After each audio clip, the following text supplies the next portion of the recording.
크로스웨이 성경연구 제1권 하나님의 구원 계획 중에서 오늘은 15번째 과 나라가 지금이라고 하는 과를 좀 같이 나누도록 하겠습니다.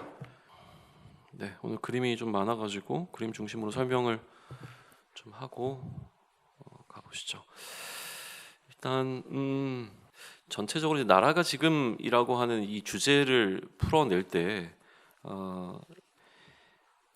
하나님의 나라가 그러니까 현재성을 이제 강조하는 거죠. 하나님의 나라가 지금 우리 가운데 임하였다라는 것을 강조할 때 그것이 어떻게 가능했는가라는 이야기를 풀어갈 때 예수 그리스도로 말미암아 시작된 이 하나님의 나라 그리고 그 나라가 지금도 여전히 우리 가운데 임하고 있다라고 하는 이 사실을 좀 강조하면서 이 과를 좀 집행해 나갔다는 생각이 좀 듭니다. 그래서 예수 그리스도를 통해서 소위 얘기하면 이 구약의 유대인들이 그토록 기다려왔던 그 하나님의 나라가 어떻게 현재 우리가 살아가고 있는 우리의 삶 속에 침투해 들어와서 우리로 하여금 하나님의 나라를 누리고 살아갈 수 있게 하는 계기가 되었는가에 관한 어떤 역사적 설명으로 바라보시면 좋을 것 같아요. 그래서 그렇게 좀 이해해 보시고 어떻게 유대인들의 약속이 오늘 우리의 약속이 되었고 유대인들의 하나님이 우리의 하나님이 되었으며 또 그들이 그토록 고대했던 그리스도가 우리의 그리스도가 되어 주셔서 오늘 우리가 하나님의 나라의 백성이 되어 이렇게 살아갈 수 있는가에 관한 과거의 역사적 진술들 하나씩 좀 점검해 보며 그것들을 좀 이해할 때 그것이 우리에게 어떤 의미로 다가오는가라고 하는 것이 오늘 과의 이제 마지막 결론으로 우리가 이야기할 부분이라고 생각을 합니다. 하나님께서는 인류를 창조하셨고 여기 생략되어 있는 부분들이 있죠. 인간을 이제 이게 지금 하나의 역사적 흐름으로 보시면 될 것 같아요. 여기 왼쪽으로부터 오른쪽으로 흘러가고 있는 게 역사의 흐름입니다. 직선의 느낌으로 역사가 좀 흘러가고 있는데 그림에서 미처 다 표현하지 않고 있는 부분은 무엇이냐면 태초부터 시작되어진 시간과 공간이 창제되고 시작되어진 이 창조의 시기부터 시작해서 인간이 하나님을 배반하기로 결정한 그 타락 그리고 에덴의 동쪽이라고 상징되어지는 하나님의 나라부터 추방의 어떤 기록들 그래서 어떻게 보면 유기되어 있는 것 같았던 그 하나님의 피조물인 인간들이 다시 하나님께서 아브라함이라고 하는 한 사람을 주목하시면서 그로부터 여기 보시면 이 하얀색 마른 목골처럼 되어 있는 이 하얀색 공간이 있잖아요. 이 하얀색 공간은 뭐로 보시면 되냐면 이제 이스라엘이라고 하는 이스라엘 그러니까 뭐 표현해야 되겠지만 기본적으로는 하나님의 나라라고 좀 보시면 될 것 같아요. 그러니까 하나님의 나라라고 한번 나라. 저는 이거를 이제 영역이라고 보고 싶은데, 그러니까 하나님의 나라는 결국 하나님의 주권, 하나님의 통치가 이루어지는 공간적 개념으로 한번 생각을 해보자고요. 하나님의 나라가 어디냐라고 했을 땐 하나님의 통치가 온전히 이루어지는 어떤 공간이라고 봤으면 이 공간의 확장성이 지금 시각적으로 보이죠. 그래서 이 아브라함이라고 하는 한 사람을 선택하심으로부터 이제 하나님을 왕으로 인정하고 그 하나님의 다스림을 받게 되어지는 백성들이 늘어나는 것, 그게 바로 이제 하나님 나라의 확장성인데 그렇게 봤을 때 하나님 나라가 확장되어지는 그 과거의 역사 가운데 언제가 정점이었느냐? 우리나라의 역사에 영토적으로 봤을 때 언제가 정점이죠? 광개토 대왕 때인가요? 아무튼 그 영토의 정점으로 봤을 때 그 정점이 바로 이 시내산 사건이라고 하는 거예요. 출애굽 사건이죠. 이 출애굽했을 때 이때를 이제 정점으로 좀 표시를 좀 하고 있고요. 그 이후로는 어떻게 보게 되면 이 이스라엘의 수적인 증가는 있었겠죠. 사람의 어떤 수적인 증가는 있었겠지만 실제로 하나님의 통치를 받고 있는 이 통치의 현실성으로 바라보게 되어지면 오히려 하나님을 배반하고 하나님을 떠난 이스라엘 백성들의 모습으로 인하여서 하나님 나라가 이렇게 어떤 공간적으로 표현했을 때는 줄어드는 형태를 갖게 되어진단 말이에요. 그래서 이런 것을 이제 시각적으로 표현하는 게 이 하얀색 공간이라고 보시면 될 것 같아요. 그리고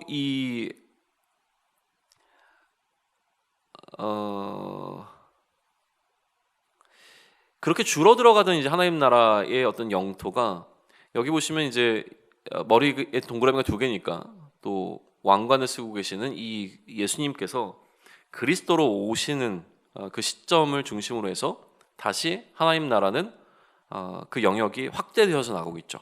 그리고 아직 끝나지 않은 여전히 지금 오늘 우리가 살아가고 있는 이 시대 역시 그 하나님의 나라가 확장되어지고 있는 그 과정 속에 있다라고 하는 것이 이 하얀색 이 어떻게 보면 이제 나비 넥타이처럼 그려져 있는 이 공간에 관한 이해로 보시면 될 것 같아요. 그런데 이제 이거를 이제 어떻게 표현하냐면 이제 BC와 AD라고 좀 표현이 되어 있는데 이게 뭐 사실은 영어적 표현은 아니지만 우리가 흔히 그냥 쉽게 이해할 때는 뭐 그리스도 이전 그리고 그리스도 이후, 그리스도가 오시는 이전과 이후로 이렇게 표현이 좀 되어지고 있는 것이죠.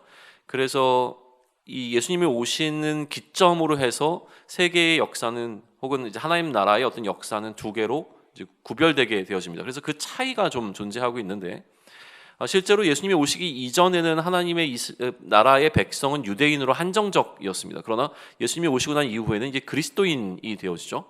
그래서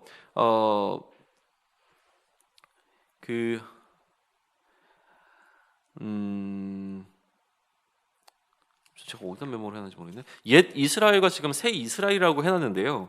뭐 이렇게 표현하는 것도 괜찮습니다. 그러나 실제로 이런 표현이 등장하진 않아요. 그렇기 때문에 옛 이스라엘과 새 이스라엘이라고 이제 이해하시는 것보다 뒷부분으로 가게 되면 언약에 관한 이야기가 등장하게 되어지는데 옛 언약과 새 언약으로 등장하죠. 그러니까 옛 이스라엘과 새 이스라엘이라 그러면 좀 사실 개념이 좀 모호합니다. 성경에 어떤 나와 있는 개념이긴 하지만 이게 명확하게 이렇게 문자적으로 표현된 게 아니기 때문에 차라리 그렇다면 옛 언약의 공동체와 새 언약의 공동체로 좀 이해하시는 게 훨씬 더 나을 것 같아요. 그래서 이 옛 언약의 공동체, 새 언약의 공동체죠. 그리고 이 새 언약의 공동체를 뭐라고 부릅니까? 교회라고 부르는 거예요. 이렇게 좀 이어지게 되어지죠. 그래서 이 옛 언약의 공동체와 새 언약의 공동체를 이루고 있었던 구성원들은 각기 다른 세계관을 갖고 있었습니다. 그래서 옛 언약의 공동체에 속해 있던 멤버들은 세계를 바라보는 시선이 유대인과 이방인이라고 하는 명확한 민족적 구분을 갖고 있었어요. 이게 그들이 세상을 바라보는 거였어요. 하나님의 백성은 유대인이고 유대인이 아닌 사람들은 전부 다 이방인이었죠. 이렇게 좀 구분되는 거였고요. 그러면 지금 오늘을 살아가고 있는 새 언약의 공동체인 어떻게 보면 우리들은 세계를 바라보는 세계관이 어떻게 나눠집니까? 유대인과 이방인으로 나누지 않죠. 우리는 그리스도인과 비그리스도인, 그리스도인이 아닌 사람들, 다시 얘기하면 예수를 그리스도로 고백하는 자들과 예수를 그리스도로 고백하지 않는, 믿지 않는 자들로 세상을 구분해서 나눕니다. 그래서 믿는 자들과 믿지 않는 자들로 나눠져 있어요. 이게 성경이 바라보는 세계관이기도 합니다. 그거를 좀 이해해야 될 필요가 있어서 밑에 보시면 그게 나와 있는 거예요. 유대인, 이방인, 그리스도인, 비그리스도인 이렇게 좀 나눠 있는 거 확인하시면 될 것 같고요. 그러다 보니까 이 옛 언약의 공동체와 새 언약의 공동체는 메시아를 바라보는 그러니까 어떻게 보면 시대관도 좀 달랐어요. 이게 세계관, 이게 위에 거는 세계관이라고 본다면 밑에 거는 시대관이라고 좀 보시면 좋을 것 같은데 시대를 바라보는 그 시선이 좀 달랐다는 거죠. 위에가 이 옛 언약의 공동체인데 그들은 어떻게 바라보았냐면 이 역사의 흐름이 지금 현재가 여기 놓여 있잖아요.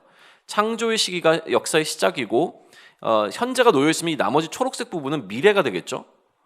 그래서 미래를 바라볼 때 메시아가 아직 오지 않으셨고 메시아가 미래에 오시는 그때가 바로 주의 날이 되고 그때가 현존하고 있는 이 역사의 끝, 종말이라고 바라보는 거예요.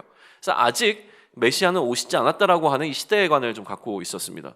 그런데 기독교의 신앙, 다시 얘기하면 새 언약의 공동체를 이루고 있는 이제 우리들이 바라보는 이 시대관은 무엇이냐면 이미 창조가 되었고 그 시점 가운데 예수님께서 오신 지점이 있었던 거죠. 메시아이신 메시아와 그리스도는 같은 말입니다. 메시아이신 그리스도 또 그리스도이신 예수께서 오신 거예요. 그래서 지금 오시고 난 이후에 시간이 어느 정도 흘러서 현재 우리가 여기 위치해 있는 거예요.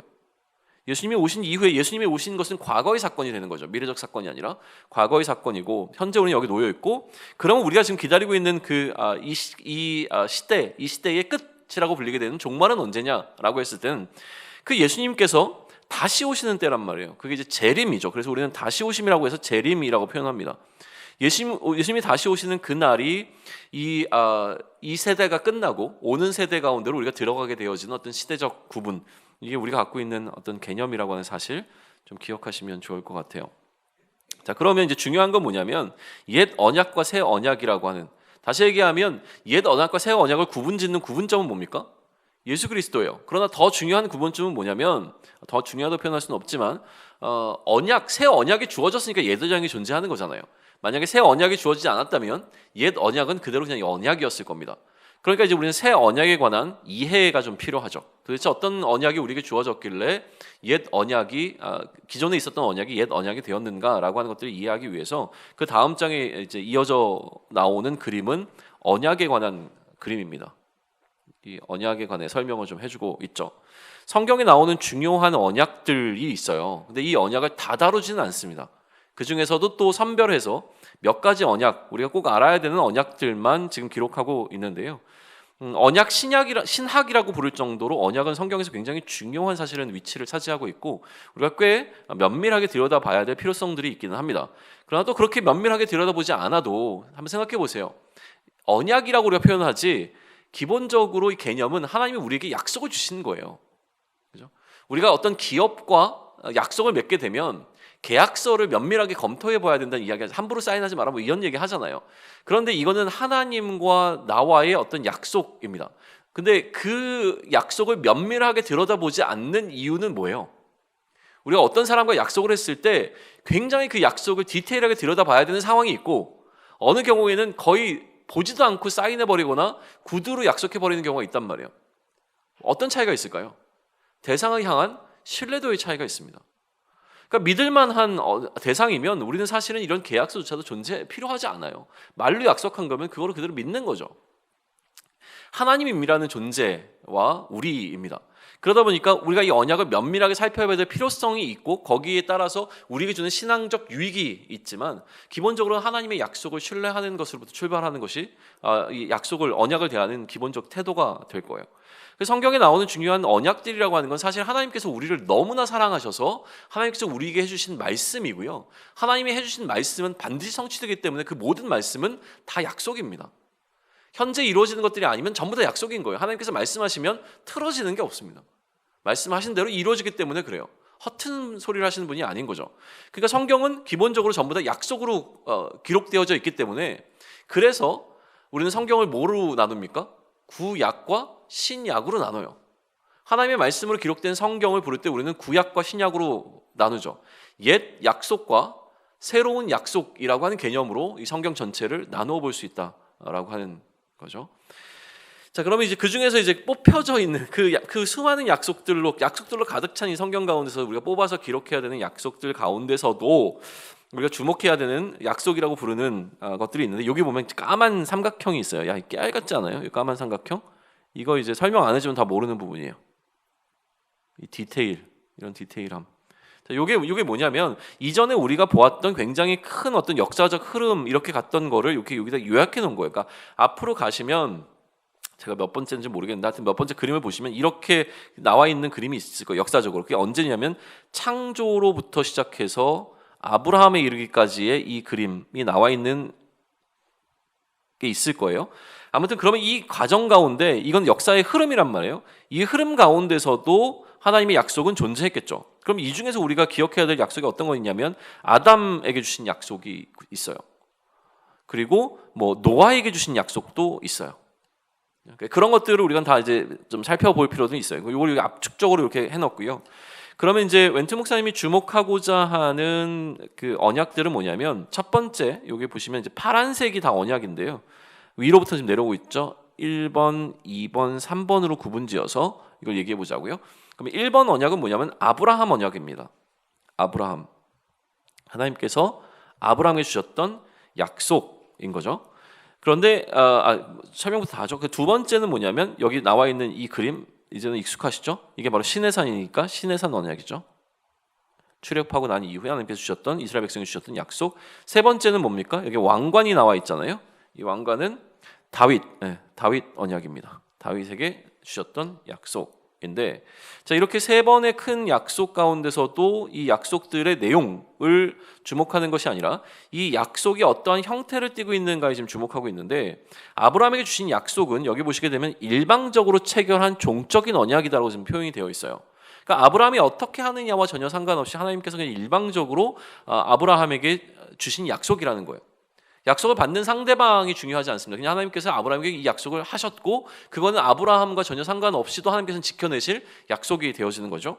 거기에 하나 더 한다면 이거는 취소 불가입니다. 취소가 안 돼요. 그러니까 반드시 하나님께서는 이 약속을 이루실 거라는 거죠. 자, 그리고 두 번째는 시내산 언약인데요. 시내산 언약은 좀 다릅니다. 아브라함의 언약과는. 인간 편에서 하나님을 향해서 무언가 의무를 좀 수행해야 되는 의무 조항들이 있어요. 그러다 보니까 이것은 종적인 언약이 아니라 횡적인 언약이라고 좀 표현이 됩니다. 쌍방간의 언약, 의무가 좀 있는 그런 언약인 거예요. 그러다 보니 한쪽이 잘못하게 되면 이 계약이 파기되는 취소 조항이 써야 됐구나. 취소 조항이 있습니다. 여기는 취소 조항이 없고요. 세 번째를 보게 되어지면 다윗 언약인데 다윗 언약은 마찬가지로 하나님께서 일방적으로 다윗에게 주신 언약이에요. 다윗 성전을 짓겠다고 했을 때 하나님께서 네가 아니라 너의 줄기 가운데서 나오는 한 사람이 성전을 짓게 될 것이고 그가 나의 아들이요 또 그에게 내가 영원한 왕위를 주겠다라고 하는 약속은 하나님께서 일방적으로 주신 거란 말이에요. 그렇기 때문에 이것 역시도 취소되지 않습니다. 취소 불가예요. 그죠? 자, 그러면 그냥 한번 생각을 해보자고요. 이 세 가지 언약이 있어요. 이 세 가지 약속 가운데서 우리가 기댈 수 있는 약속은 몇 번과 몇 번이겠습니까? 1, 2, 3번 다 혹은 1번과 2번, 2번과 3번, 1번과 3번 아니면 1번, 2번, 3번 뭐겠어요? 물론 모든 언약에 다 기대야 되겠지만 우리의 연약함을 인정한다면 우리는 2번이 반드시 파기될 거라고 하는 사실을 알죠. 왜냐하면 우리는 늘 실수하고 늘 넘어집니다. 그러니까 하나님과 나와 쌍방간의 어떤 의무를 지고 있는 약속을 맺는다고 했을 때 그 약속이 지켜지지 않을 건 너무나 명백하게 뻔한 거예요. 우리는 결코 하나님을 향한 약속을 온전하게 지킬 수 없습니다. 그럼 이제 기댈 수 있는 것은 1번과 3번이란 말이에요. 그죠? 1번과 3번이 훨씬 더 중요해졌습니다. 왜냐하면 이건 취소 불가잖아요. 그러니까 하나님 향해서 우리가 무언가를 간구하고 요구할 때 1번과 3번에 기대어 하나님 앞에 간구할 수밖에 없는 상황이 되어지는 거죠. 요거 굉장히 중요한 개념일 수 있으니까 잠깐 킵해 놓으시고요. 일단 그림부터 빨리 설명하고 넘어가죠. 자, 하나님께서 아까 뭘 하셨냐면 나라를 세우셨다고 말씀드렸어요. 하나님 나라가 지금 세워졌고 그 하나님 나라를 구성하면서 하나님께서는 인간이 하나님의 통치를 거부했을 때 하나님의 나라로부터 추방시켰죠. 그게 에덴의 동쪽이라고 말씀드렸잖아요. 다시 하나님 나라를 세우실 때 그럼 하나님께 필요한 건 뭐겠어요? 기본적으로는 백성이에요. 그러니까 첫 번째 하나님께서 아브라함과의 언약을 맺으면서 하나님이 주목하셨던 건 뭐냐면 백성됨입니다. 하나님의 백성을 불러 모으신 거예요. 아브라함의 후손들이 하나님의 백성 되게 하시는 그 일에 이제 포커스가 맞춰져 있습니다. 그리고 이스라엘 백성들이 그렇게 늘어난 아브라함의 후손들이 애굽의 종노릇하다가 다시 나와서 이제는 애굽의 질서가 아닌 하나님 나라의 질서로 살아가게 되어지는 형편이 되어졌을 때 하나님께서는 그들에게 뭘 알려주세요? 하나님의 질서가 무엇인지를 알려주세요. 너희는 내 백성이니 애굽 왕의 통치를 받는 것이 아니라 하나님의 나의 질서를 따르라고 하시면서 주신 것 그게 바로 뭐예요? 그게 바로 율법입니다. 그래서 이 율법을 여기 양심이라고 되어 있는데 결국 하나님께서는 이들이 무엇을 따라야 되는지 어떤 질서를 따라 살아야 되는지에 대한 것을 오리엔테이션 주시면서 이 시내산에서 이들과 언약을 맺고 또 거기에 합당한 율법을 또 이 언약을 몸에 새겨 넣으면서 할례를 이들에게 허락해 주셨다라고 하는 것이죠. 그리고 난 이후에 때가 되었을 때 하나님께서는 이들에게 왕을 세우시고 자신을 대신할 왕을 세우시고 이 왕의 통치를 받는 그 나라를 세우신 것 이게 이제 다윗 언약인 거죠. 그래서 그들에게 다시는 빼앗기지 않을 영원한 왕위를 갖고 있는 왕이 온다는 사실. 이거는 어마어마한 거죠. 그 나라를 끝까지 보존하시겠다는 거예요. 더 이상 어떤 나라도 이 나라를 빼앗을 수 없을 것이다 라고 하는 것을 약속해 주신 영원한 왕위에 관한 약속이었던 것이죠. 자, 그런데 이제 어떤 일이 이스라엘 백성의 역사 가운데로 찾아옵니까? 바로 이들이 나라를 잃어버리게 되어지는 포로가 되어지죠. 포로생이에요. 그러면 당연히 이들에게 퀘스천 마크가 붙을 수밖에 없죠. 하나님이 우리에게 약속해 주신 게 있는데 과연 하나님은 진짜인가? 하나님의 약속이 여전히 유효한가? 이런 것들에 대한 질문들이 이 포로기 생활 굉장히 길었잖아요. 그 시간 동안 계속 이들에게 있었던 겁니다. 자, 그럼 다시 돌아가죠. 그러면 이 포로 생활 가운데서 이들이 기대할 수 있는 하나님의 언약은 앞서 얘기한 세 가지 중에서 뭐겠어요? 1번과 3번일 수밖에 없어요. 그러니까 이들에게 정말 중요한 건 시내산 언약이라고 하는 율법보다도 우선은 아브라함과 다윗에게 주셨던 그 하나님의 약속이에요. 이 민족을 이루게 하겠고 또 이들에게 하나님께서 영원토록 다스리는 왕을 주겠다고 하셨던 이 약속을 붙잡을 수밖에 없죠. 파기될 수 없는 언약을 붙잡습니다. 그래서 그 약속이 너무너무 커져서 소망이 되어지고 이 소망이 정말 주체할 수 없는 대망이 되어진 것, 그것을 뭐라고 얘기합니까? 메시아 대망사상. 사상은 아니고요. 어쨌든 1세기 문학을 좀 연구하다 나온 건데 이 중간기 문학을 구약과 신약의 중간기를 연구하다 나온 건데 이 메시아가 그리스도죠. 그리스도 대망사상. 그래서 자신들을 구원할 다윗의 언약이 이루어지기를, 그래서 하나님의 민족이 다시 일어나기를 바라는 이 소망이 그들 가운데 있었던 거예요. 그래서 그 소망을 품고 있었기 때문에 마태복음을 시작하면서 마태는 뭐라고 이야기합니까? 아브라함과 다윗의 자손 예수 그리스도의 세계라라고 이야기를 하잖아요. 왜 아브라함과 다윗이에요? 뜬금없이 아브라함이 주셨던 그 약속대로 오신, 다윗에게 주셨던 그 약속대로 오신, 어떻게 오신? 그리스도로 오신 예수에 관한 족보를 이제 내가 얘기하겠다라고 이야기하고 있는 거죠. 그렇게 좀 가는 겁니다. 그러니까 이들에게는 이 아브라함과 다윗의 언약은 정말 너무너무 중요한 거였어요. 자, 그러면 시내산 언약은 어떻게 될까요? 시내산 언약은 더 이상 무의미해졌을까요? 또 그렇지 않아요. 왜냐하면 오히려 시내산에서 주셨던 이 언약도 훨씬 더 중요성이 부각되기 시작합니다. 왜 그렇게 됐을까요? 포로 생활에 가 있는 동안 다시는 그들이 이 역사를 반복하면 안 되겠다라고 하는 생각이 들잖아요. 포로에서 돌아온 이스라엘 백성들은요, 우리가 왜 포로기에 있는 동안도 그랬지만 돌아와서도 계속 거기에 집중한 거예요. 도대체 하나님께서는 우리를 왜 이렇게 다루셨는가? 답은 명확했어요. 그들이 하나님을 배신하고 배반했기 때문에. 그러니까 율법에 대한 관심은 더 높아질 수밖에 없었다는 거예요. 그래서 율법을 더 철저하게 지켜서 어떻게 해요? 다시는 바벨론의 포로로 끌려가는 이런 상황과는 없어야 되겠다. 이게 이제 이들의 마음이었기 때문에 더 열심히, 그러다 보니까 어떻게 가요? 율법을 사랑하고 율법을 굉장히 아꼈습니다. 근데 이게 지나치게 되니까 어떻게 되는 거예요?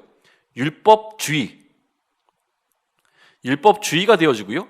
유대교라고 하는 것은 결국 이 율법을 지키는 것을 통해서 유대교가 만들어지게 되는 거죠. 여기 이 사람들 머리 위에 뭐가 있어요? 율법밖에 없어요. 오직 밤낮 주야로 말씀을 묵상하고 율법을 따라 살아가기 위해서 애쓰고 노력하는 이것들. 근데 중요한 건 뭐냐면 이게 율법주의화 되었다는 게 이제 가장 큰 문제가 되는 거죠. 지나치게. 그러한 분위기 속에서 누가 오시냐면 이 말구유에 누이신 머리가 두 개니까 예수님, 아기 예수님. 그래서 예수님이 오시는 시점이 그러한 분위기 속에서 지금 오셨다는 거예요. 이런 분위기 속에서.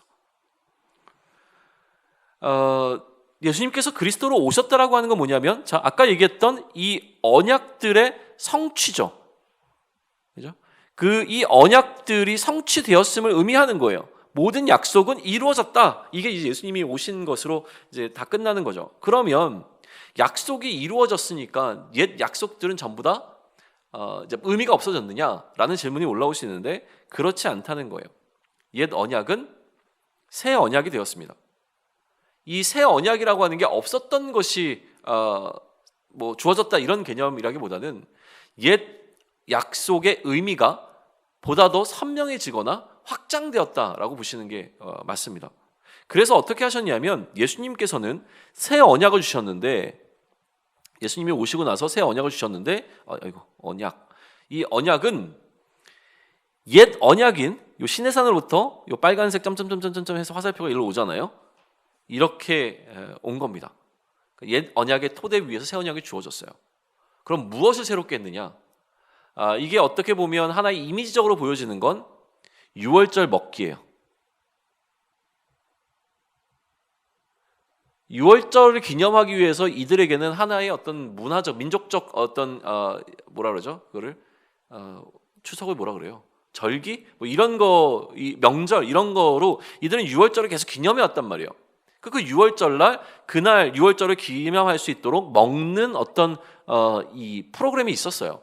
그래서 예수님께서 자신이 십자가에 달리기 전에 제자들을 모아놓고 소위 얘기하면 마지막 만찬이라고 하는 그 자리를 이제 배설하시잖아요. 그 자리가 결국은 유월절 이 먹기의 자리였던 거예요. 그래서 예수님께서 말씀하세요. 내가 이 유월절 먹기 이 자리를 고대했다. 정말 간절히 원하고 원했다라고 얘기를 하세요. 왜 원하신 거예요? 양고기가 드시고 싶어서요? 아니잖아요. 예수님이 정말 원하셨던 건 뭐냐면 그 유월절의 의미를 예수 그리스도의 십자가의 의미로 바꾸시고 본질적 그 의미로 회복하심으로 말미암아 이제 우리가 이 유월절 먹기를 반복할 때마다 그리스도의 죽으심과 부활의 의미를 다시 한번 되새길 수 있도록 이거를 하나의 예수님이 제정하신 유일하신 하나의 예식으로 만드시기 위하여 그렇게 하셨다는 거죠. 그래서 바울이 얘기하잖아요. 이것은 주께서 직접 제정하신 것이다 라는 설명을 해줍니다. 그리고 그 약속이 그 가운데 이제 주어지게 되는 것이죠. 그래서 이 그림은 지금 여기 하얀 건 뭐예요? 떡. 요 포도색은 뭐예요? 포도주, 잔. 떡과 잔을 통해서 예수님께서 이들에게 새 언약을 주신 것이죠. 서로 사랑하라. 이런. 그래서 이제 이것들에 관한 이제 구체적인 디테일한 내용들을 우리가 앞으로 계속 살펴보게 될 테니까 이 개념만 좀 보시면 될 것 같아요. 그리고 나서 이제 다음 빨리 가야 되는데 지금. 네. 그리고 나서 이제 다음 가시게 되면 이 그림 이 아치형 이거는 뭐죠? 문이 아니라 법전 같은 돌비 같은 이 모양을 이렇게 한 거예요. 그래서 이게 하나의 어떻게 보면 크로스웨이 자체에서는 이게 돌비 느낌이라고 보시면 될 것 같고 이렇게 마음이 급하니까 말이 잘 안 나오네. 십계명이 기록된 돌판이라고 보시면 좋을 것 같아요. 근데 딱 그 돌판을 지금 의미하고 있는 건 아니에요. 왜냐하면 6개밖에 없잖아요. 우리가 알고 있는 건 10계명이잖아요. 10개인데 6개만 있다라고 하는 건 지금 이 10계명을 이야기하고 있는 게 아니라요. 10가지를 얘기하고 있는 게 아니라 율법을 이루고 있는 모든 구성 요소들을 총 6가지로 구분해서 볼 수 있는 거예요. 그래서 뭐 예를 들면 이제 약속을 했을 때 율법을 이루는 게 아니라 그 약속, 언약, 그 당시에 언약을 체결하게 되어지는 계약서의 형식이라고 보시면 될 것 같아요. 계약의 형식이라고 보시면 될 것 같은데 이 처음 여기에는 이 약속의 조문, 그러니까 전문이에요. 이게 맺어지게 되는 어떤 절차 이런 것들을 이제 설명하게 되는 이제 거라 보면 될 것 같고 이제 규정들 아니죠. 조문, 전문 이게 더 펼쳐지는 거구나. 이게 전문이고 앞에 이제 처음에 이제 들어가는 말 같은 거고 그다음에 이제 여기가 이제 역사적 진술. 그리고 여기가 그 규정들이죠. 3번이 규정들, 그리고 4번이 어떻게 보존하고 이제 이것을 읽을 것인가. 그리고 5번이 증인들, 이 약속의 증인들, 그리고 6번이 그걸 잘 지켰을 때 오게 되어지는 축복, 그리고 혹은 이제 저주 이런 거죠.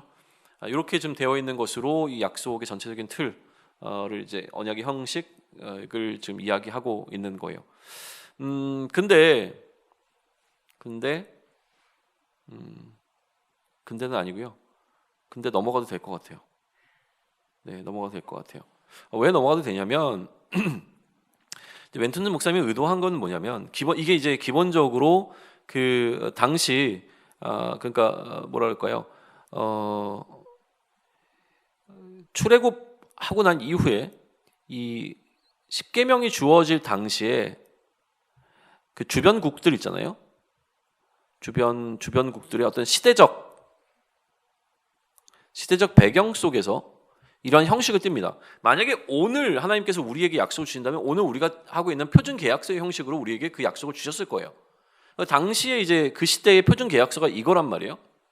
그래서 이거를 가지고 십계명을 주어진 이 상황, 혹은 율법이 주어진 이 상황을 이제 해석을 하는 거죠. 전체적으로 십계명이 주어진 그 상황 가운데 무엇이 전문이고 무엇이 역사적 진술이고 무엇이 규정이고 어떻게 해야 될 것인지 이거를 이제 그렇게 성경을 해석하는 방식이에요. 근데 이것까지는 그래도 좀 명확해요. 그러나 지금 여기 나와 있는 이 그림들은 뭐냐면요, 새 언약이에요. 새 언약을 옛 언약의 틀 속에서 설명하려고 하는 시도예요. 그런데 실제로 예수님께서 새 언약을 주실 때 이 틀 속에서 주신 게 아니에요.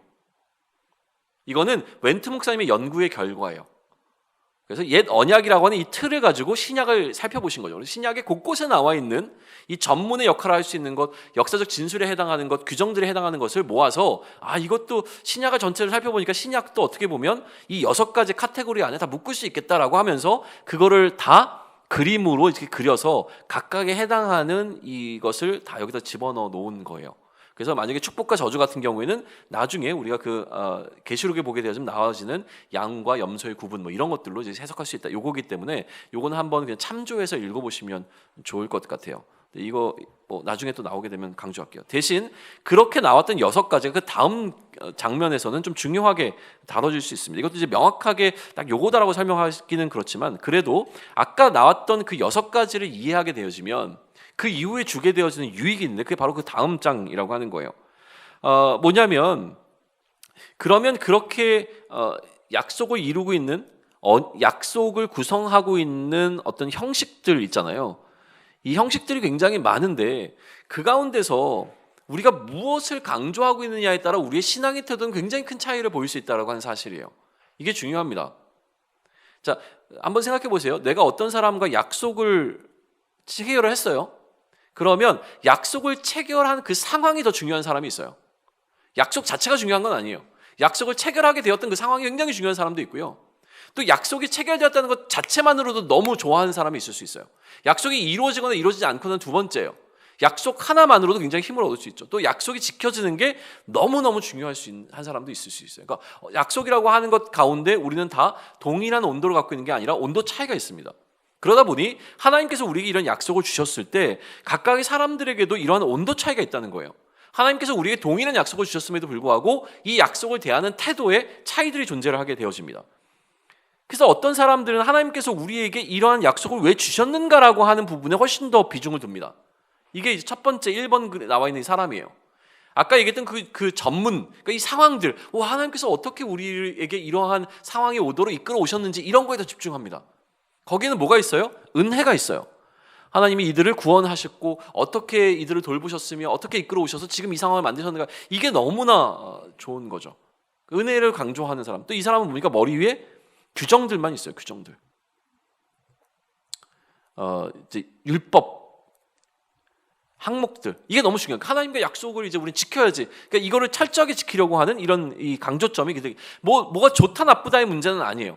근데 이런 어떤 온도 차이가 있다는 것을 오히려 좀 느끼면 좋을 것 같아요. 근데 실제로는 이게 구분될 수 있느냐라고 하는 거죠. 하나님이 약속을 대하는 우리의 태도에 있어서 우리는 뭐가 더 중요한가라고 하는 것을 한번 생각해 보시면 좋을 것 같아요. 뭐가 더 중요하십니까? 나에게는? 당연히 이 시대를 살아가는 우리 그리스도인들은 이것은 행위잖아요. 행위 진짜 나빠. 행위로 구원받는 거 아니야. 너무 얘기를 많이 들어오니까 이제는 뭐 얘기만 하면 찔르면 은혜예요. 다 하나님의 은혜예요. 근데 이것도 약간 지나칩니다, 지금. 그죠? 그러니까 뭐가 옳다 그르다의 문제가 아니라 우리는 이 전체적인 거를 어떻게 통합적으로 이해할 것인가, 이게 훨씬 더 중요한 시점에 와 있다고 생각을 해요. 자칫 잘못하면 이거를 복음과 율법으로 구분합니다. 뭐 맞는 이야기예요.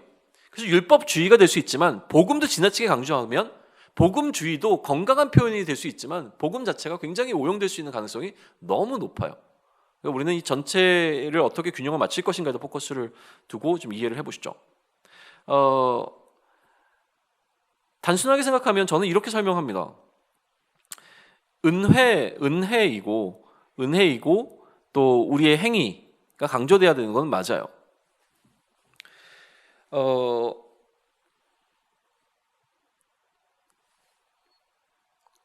그런데 어떻게 설명을 해야 될지 갑자기 또 이 율법과 복음이라고 하는 이 두 가지의 균형을 이루는데 굉장히 중요한 이슈는 웬트 목사님은 여기서 이제 제시하는 건 그러므로예요. 그러므로 이 두 가지의 이제 균형, 이 중심축을 잘 잡아줄 수 있게 하는 게 바로 그러므로라고 하는 거죠. 그래서 이렇게 갑니다. 그러니까 구원받기 위함이 아니라 우리가 지금 새 언약의 공동체 안에서는 우리에게 있어서는 율법이 우리의 구원의 문제를 다루진 않는다는 거예요. 옛 언약의 공동체에서는 이 율법이 그렇게 중요했습니다. 새 언약의 공동체 안에서는 율법이라고 하는 것이 구원을 받기 위함이 아니라 구원받기 위해서가 아니라 구원받았기 때문에 중요한 것이 되었죠. 그러니까 구원받기 위해서 우리는 이 하나님의 질서를 따르는 것이 아니라 구원을 받았기 때문에 마땅히 하나님의 질서를 따르는 존재가 되었다는 거예요. 그래서 약간 말장난 같지만 우리의 행위가 구원을 위한 행위일 수 있고요. 또 행위를 위한 행위를 위한 구원일 수 있어요. 그럼 지금 우리는 뭐겠어요? 구원을 위한 행위를 하고 있는 것이 아니라 행위를 위한 구원을 받았다는 거죠. 우리가 어떤 삶을 살도록 하기 위하여 하나님께서 우리를 구원하셨다. 이게 바로 은혜인 거예요. 근데 이것이 행위와 구별되어 나눠져 있지 않죠. 이러한 은혜를 주신 이유는 행위를 하기 위함에 있기 때문에 그래요. 또 아울러서 우리의 행위는 결국 그 은혜의 중심에는 뭐가 있습니까? 예수를 그리스도로 믿는 믿음이 있죠. 이게 은혜라는 것을 이해하는 것이 우리의 행위를 결정한다고 했을 때, 그러면 우리가 오늘 행동하는 이 행위는 믿음과 구별되지 않습니다. 이게 신앙적 이야기가 아니라요, 제가 늘 강조하는 건데, 그냥 우리가 일반적으로 행동하고 있는 이 행동들은 전부 다 믿음에 근거하고 있습니다. 여러분들이 오늘 지금 이 자리에 앉아 있는 이유는 뭐예요? 이 자리가 점심시간쯤 되면 끝날 거라고 하는 믿음이 있어요. 당연합니다. 그 믿음이 존재하고, 이 믿음이 존재하지 않으면 올 때 되게 고민 많이 했을 거예요. 오늘 밥 먹어야 되는데 저기를 가 마라? 이런 생각을 하게 돼. 그러니까 우리가 아주 사소한 결정을 하더라도 이 모든 행동들에는요, 우리의 믿음이 거기 반영을 합니다. 내가 지금 여기 의자를 내려가서 땅에 발을 딛는다는 것은 이 땅이 흔들리지 않을 것이라는 믿음이 전제되어 있어요. 만약에 제가 발을 딛는 순간 이 땅이 푹 꺼질 수도 있다라고 하는 믿음, 그 생각이 있으면 불안해서 어떻게 땅에 발을 디뎌요? 그러니까 모든 행동은 사실은 믿음이 뒷받침되어 있습니다. 그러니까 믿음과 행위는 구별할 수가 없어요. 그러면 우리는 어떻게 할 수 있냐면 나의 행위를 통해서 우리의 믿음이 반드시 드러납니다. 그냥 행동은 이렇게 했지만 사실 나는 내 믿음은 이게 아니에요. 말도 안 되는 이야기예요. 우리가 행동한 것은 전부 다 믿음을 나타냅니다. 그러니 뭐라고 얘기합니까? 열매로 너희를 판단하겠다고 얘기하시는 거예요.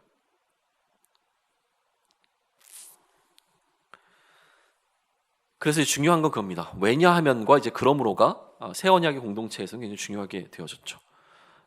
마지막 그림일까요? 네, 빨리 가시죠. 10분 안에, 5분 안에 맞춰보도록 애써보겠습니다. 자, 이거는 이제 사실은 이렇게 그림을 나중에 파워포인트 할 때 돌려서 하면 좋긴 할 텐데, 교재가 그렇게 되어 있으니까 이대로 그냥 한번 보시죠. 자, 이제 위에 꼭대기 이게 이렇게 흐름으로 가는 거예요. 이게 가로 세로가 이제 좀 90도가 이제 오른쪽으로 돌아가 있는 상태인데, 이제 시간의 흐름을 이렇게 계속 가고 있죠. 이 화살표대로. 맨 꼭대기 이제 삼각형 보이십니까? 네. 이게 아브라함의 약속, 아브라함과 시내산 언약, 다윗 언약 다 보이시는데 그 위에 있었던 그것 가운데서 이거를 총 4개로 나눠놨죠. 4개로 구분해놨어요. 그래서 창세기 이제 1장부터 11장까지 나오는 그 이야기를 총 4개의 스토리로 좀 구분해 놓은 겁니다. 각종 중요한 사건들을 그렇게 좀 4개로 좀 구분해져 있고요. 그러면서 이 삼각형이 점점 좀 좁혀져 왔다라고 이해하시면 될 것 같아요. 근데 하나님은 이 아브라함에게 주목하셨고 그에게 땅과 자손과 민족에 대한 이 약속을 주셨다라고 하는 것. 그 시내산 마찬가지로, 이 시내산은 이 구름, 하나님의 임재를 상징하고 있고 거기서 율법이 주어졌고 그 밑에 요거는 뭡니까? 장막, 나중에 성전이 되어지게 되는 이 장막이 이제 그림 그려져 있는 거죠. 그리고 이 다윗 언약에는 이 왕관 통해서 영원한 왕에 대한 약속을 주셨는데 아까 얘기한 다 설명한 것 중에서 설명되지 않는 그림이 추가되는 것 혹시 눈에 들어오십니까? 파란색 화살표에 애기 화살표들이 생기기 시작했어요. 여기 조그맣게 하나씩 더 이제 붙어 있습니다. 이게 지금 뭘 이야기하는 거냐면 역사적 흐름이 이렇게 흘러가고 있으니까 과거를 돌아보느냐 미래를 바라보느냐의 어떤 이 방향성을 또 이제 하나 해주고 있어요. 아까 얘기했을 거는 이제 종적이냐 횡적이냐, 또 파기가 가능하냐 파기가 가능하지 않느냐 이 이야기만 했다면 지금 여기에는 더 좋아서 이 약속이 미래를 바라보게 하고 있는가 아니면 과거를 바라보면서 이야기가 되어지는가라고 하는 것인데, 명확하게 신에서 언약이라고 하는 것은 과거에 하나님께서 그들에게 하셨던 것을 중심으로 해서 이루어진 약속이라고 하는 사실, 이렇게 좀 화살표로 나타내주고 있는 거고요. 그리고 이제 신해산 언약 같은 경우에 또 등장했던 이 성막 같은 경우에는 이들이 이 하나님을 중심으로 여기 보면 이 동글동글한 건 뭡니까?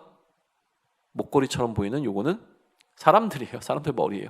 그래서 하나님과 그 하나님의 질서 안에서 하나님을 예배하는 예배 공동체로서 구성되어 있는 하나님의 백성들, 하나님 나라를 이렇게 그림화 시켜 놓은 것이죠. 그리고 나서 갑자기 여기 한 사람이 두 팔을 벌리고 서 있는 사람이 등장을 하죠. 이 사람은 누구입니까? 예수님이십니까? 라고 얘기하고 싶은데 머리에 동그라미가 하나이니까 예수님은 아니고, 그런데 이게 주목되는 사람이니까 누구냐면 바로 이 선지자라고 하는 거죠. 선지자들이 이제 등장합니다. 이 선지자들은 이 화살표가 어디로 향하고 있어요?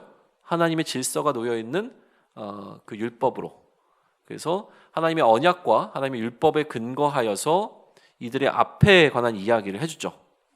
그들을 책망하고 그들을 조정해서 이들의 미래를 알려주는 역할을 하는 것들, 이게 바로 선지자. 그래서 그들을 바로 세워주는 것들이 선지자의 역할이었다라고 하는 거예요. 그래서 그들은 백성들을 굉장히 힘들게 합니다. 공격을 했어요. 니네들 그러다가 큰일 나, 죽을 수도 있어, 이 얘기를 반복적으로 하죠. 너희가 돌이키지 않으면 하나님 나라는 너에게 주어지지 않을 수도 있어. 그거는 알 수 없는 거야. 이 얘기를 하다가 결국에 이들이 포로로 끌려가게 되어지죠. 말을 안 들었는 거예요. 포로로 끌려갔고, 그래서 그 시기를 갖고 있는 동안 이 그림은 뭐냐면 이제 이 그림 자체가 어디서 나왔냐면 이사야서에서 나왔어요. 그래서 지금 이제 이사야 선지자가 이 바벨론 포로 시기를 이야기할 때 핵심적으로 얘기했던 것들이 있습니다. 그게 뭐냐면 여기 나와 있는 이 종, 빛, 그리고 새 창조라고 하는 이 개념들이 또 이사야뿐만이 아니라 포로기 선지자들이 굉장히 강조한 포커서들이기도 해요. 그래서 이들이 이 이사야의 시기에 이들이 빛과 종된 어떤 백성으로 삶을 살아야 된다라고 하는 것을 훈련하는 계기로 시기로 좀 삼았다라고 하는 사실. 그래서 이 과정을 통해서 이들이 새롭게 창조되어지면 하나님께서 다시 이들을 새로운 약속의 땅으로 인도하실 것이다라고 하는 메시지가 이들에게 좀 주어지죠.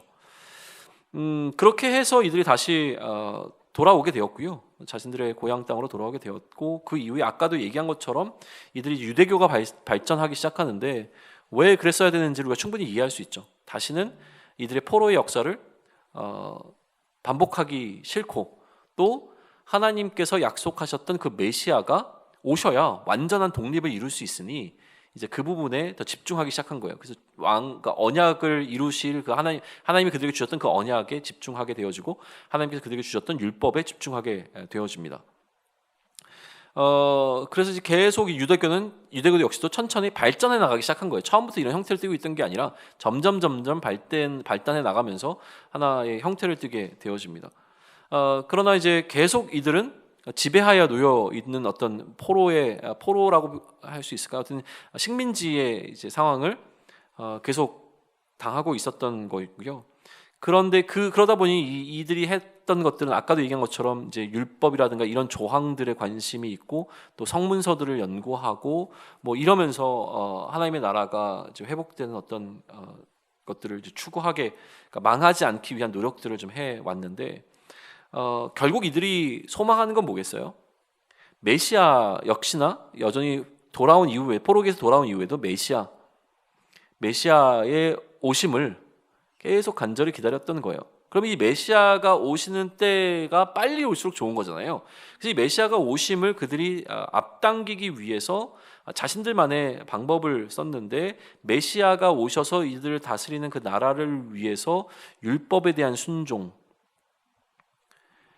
지나치게 이제 강조하는 사람들이 있었고, 어떤 사람들은 이제 성전 중심의 예배 혹은 제사 중심의 어떤 이 예전적 성전을 중심으로 하는 삶을 강조하는 어떤 그룹들이 좀 존재했었던 거고요. 또 어떤 사람들은 이게 칼이에요, 칼. 그래서 무력을 통해서 이 하나님의 나라를 회복해야 된다, 이런 것들 주장하는 사람들, 율법을 했던 건 바리새인과 서기관들, 성전은 사두개인들, 무력은 이제 셀롯인이라고 하는 열심당, 뭐 이런 사람들 이제 보면 될 것 같아요. 그런데 결국 누가 오십니까? 예수님께서 메시아로 오시게 되어주죠. 그리고 그 메시아는 자신이 갖고 있었던 사람들의 기대와는 다르게 자신의 어떤 사명을 온전하게 이루고, 그래서 메시아 시대, 아까 얘기했던 이 공동체 보이십니까? 율법을 중심으로 한 또 성전 공동체가 이루어졌다면, 메시아 시대가 열리고 나서는 누구를 중심으로? 그리스도를 머리로 하는 하나의 지체된 공동체가 형성되어 있는 메시아 시대. 이것이 지금 하나님 나라, 그러니까 메시아의 나라라는 표현도 있지만 결국은 이제 하나님 나라가 이렇게 이루어진 거죠. 이스라엘과 이제는 그리스도를 중심으로 하면 그리스도가 다스리는 그 하나님 나라가 이렇게 오게 된 거예요. 자, 여기까지가 이제 하나님 나라가 지금 현재 어떻게 우리에게 임했는가라고 하는 이 사실에 대한 전반적인 이제 설명을 했는데요. 뭐 이거를 들으면서 좀 마음속에 좀 와 닿는 게 있습니까? 다시 한번 나중에 좀 살펴보시면서 놓치지 않아야 될 중요한 포인트는 뭐냐면요. 이 이야기가 역사적 사건에 관한 기록으로 끝나는 게 아니라는 거예요. 우리 역사적 이야기를 다룹니다. 어떻게 이 소위 얘기하면 이스라엘이 새 이스라엘이 되었는가? 그죠? 새 이스라엘이 되어져서 옛 언약이 어떻게 새 언약이 되어졌고 이 이스라엘의 안에 우리가 포함되었는가라는 이야기를 이제 들려주는 게 성경의 이야기예요. 근데 이 우리라고 하는 것을 넘어서서 중요한 건 뭐냐면요. 이게 결국은 나라는 거예요. 나. 네, 나가 중요합니다. 결국은 나 중심적이에요. 이게 누군가를 위한 하나님의 일하심이었다라고 하는 과거의 역사의 기록이라고 한다면 그게 무슨 의미가 있어요? 근데 이 이야기 중심에 뭐가 있냐면요. 나가 있다는 거예요. 이게 이제 제일 중요한 포인트입니다. 하나님의 관심은요. 이렇게 와서 아브라함에게 있다? 뭐 맞아요. 이렇게 해서 다윗에게 관심이 있었다? 맞아요. 선지자들을 하나님께 세우셨다? 다 맞아요. 근데 이건 결국은 남의 이야기예요. 근데 이 모든 이야기에 내가 주목해야 되는 건 뭐냐면 결국 나예요. 하나님께서 나를 위하여 이처럼 아브라함에게 약속을 주셨고 나를 위하여 시내산에서 하나님께서 율법을 제정하셨으면 나를 위하여 하나님께서 다윗에게 이 영원한 나라에 대한 약속을 주셨고 그 약속이 이루어지는 그 약속의 성취 안에 내가 들어있다는 사실을 기억해야 되는 거죠. 이게 우리가 이 성경을 바라보고 이 역사를 훑어야 되는 이유입니다. 그러면 지금부터는 더 관심 있게 보게 되는 거예요. 그냥 이스라엘의 역사였어 아니면 지금 왔던 초대교회의 역사야 뭐 이런 거를 보게 되면 조금 관심이 덜할 수 있지만 이게 나를 향한 하나님의 플랜이었다면 하나님께서 도대체 나를 위하여 어떤 일들을 하셨는가라고 하는 사실을 알게 된다면 우리에게 주어지게 되어지는 이 하나하나의 의미는 어마어마해집니다. 하나님께서 나를 위해서 이 정도까지 하셨다고? 이거거든요. 에이 뭐 너를 위해서 했겠어 우리 모두를 위해서 했겠지 이게 아니에요. 진짜 나를 위해서 하나님의 관심은 나 하나밖에 없습니다. 그 나 하나를 바라보시는 그 하나님의 관심이 굉장히 많을 뿐이지 하나님은 지금도 나에게 하나님의 전체를 다 걸고 계신다라고 하는 사실 나를 위해서 그의 유일하신 독생자를 주실 만큼 사랑하신다는 사실을 기억하지 못하면 이런 이야기들은 그냥 정말로 어떤 지적인 이야기로 끝날 수밖에 없어요. 이렇게 마치려고 했는데 여기 하나 설명 안 한 그림이 또 딱 보이네. 이거 뭐예요? 거기 또 숨어 있었어. 아까 얘기했던 이 삼각형 미안해. 이것만 설명하고 마칠게요.